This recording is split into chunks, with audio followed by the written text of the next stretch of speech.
तर जोगेश्वरी इथल्या खेळाच्या मैदानात वाईकरांनी हॉटेल उभारून भ्रष्टाचार केल्याचा आरोप भाजपचे नेते किरीट सोमय्या यांनी केला होता। याविषयी त्यांनी तक्रार सुद्धा दिलेली होती। किरीट सोमय्या यांच्याशी संवाद साधले आमचे प्रतिनिधी प्रशांत बढे यांनी। शिवसेना उद्धव बाळासाहेब ठाकरे पक्षाचे आमदार रवींद्र वायकर यांच्या घरी सकाळपासून ईडीची रेड सुरू आहे।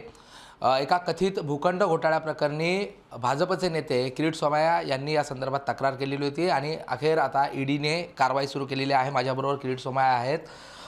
अखेर रवींद्र वायकर यांची ईडीची चौकशी जी आहे ती सुरू झालेली आहे। आज सकाळपासून हे धाड सत्र सुरू आहे।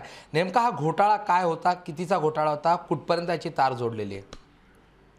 घोटाळे म्हणा, कारण वायकर आणि ठाकरे एखाद दोन घोटाळ्यात त्यांना सॅटिस्फॅक्शन होत नाही।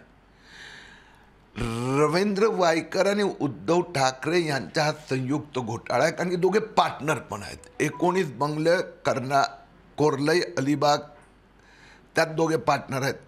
जुलै 2021 मध्ये ते खेळाचं मैदान जिथे लहान मुलं खेळायची त्या मैदानावर उद्धव ठाकरेंनी मुख्यमंत्री असताना बेकायदेशीररित्या त्यांना 2 लाख स्क्वेअर फीटचे 5 स्टार हॉटेल बांधायची परमिशन दिली।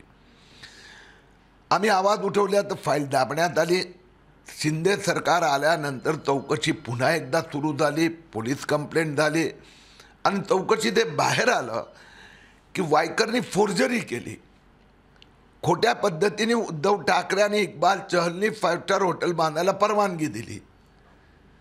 शिंदे सरकारने ती परमिशन रद्द केली। वायकर हायकोर्टात गेल्या, हायकोर्टाने सांगितलं तुम्ही फोर्जरी केलेली आहे आणि त्याच्यामुळे FIR ECIR रजिस्टर झाला। 500 कोटी रुपयाचे हॉटेल, लहान मुलांचं मैदान खाण्याचं पाप आदित्य ठाकरे सरकारने केलं।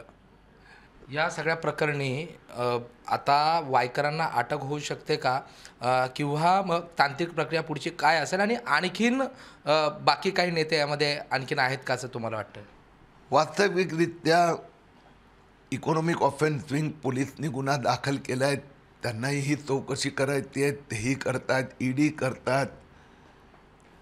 आता ह्या चौकशीत पुढे काय काय होते आणि कशा प्रकारची कारवाई हे तर तेच सांगू शकणार। प्रशांत बडे, ABP माझा, मुंबई।